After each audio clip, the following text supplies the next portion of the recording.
Guarantee ಯೋಜನೆಗಳ ಬಗ್ಗೆ ಏನಪ್ಪ ಪ್ರಚಾರ ಮಾಡಿದ್ರು ಅವರು? ಗ್ಯಾರಂಟಿ ಯೋಜನೆಗಳು ಅವ್ರು ನರೇಂದ್ರ ಮೋದಿ ಅವರು ಏನು ಹೇಳಿದ್ರು? ಇದು ರಾಂಗ್ ಫೈನಾನ್ಷಿಯಲ್ ಪ್ರೋಗ್ರಾಮ್.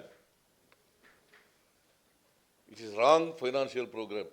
ಅವರೇ ಇದರಲ್ಲಿ ಜಾರ್ಖಂಡ್ನೆಲ್ಲ ಅನೌನ್ಸ್ ಮಾಡಿದ್ರು, ಆಮೇಲೆ ಮಹಾರಾಷ್ಟ್ರದಲ್ಲಿ ಅನೌನ್ಸ್ ಮಾಡಿದ್ರು,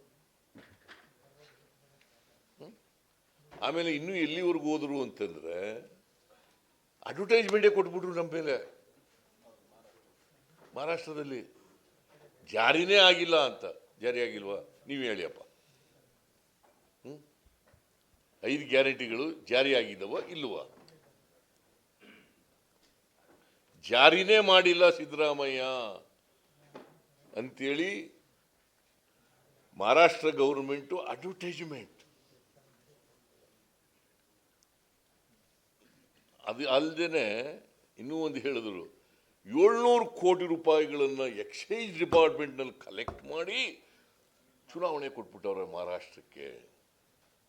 ನಾನು ಹೇಳಿದೆ, ಒಂದೇ ₹1 ಎಕ್ಸೈಸ್ ಡಿಪಾರ್ಟ್ಮೆಂಟ್ನಲ್ಲಿ ಕಲೆಕ್ಟ್ ಮಾಡಿದರೆ I will resign and get out from politics.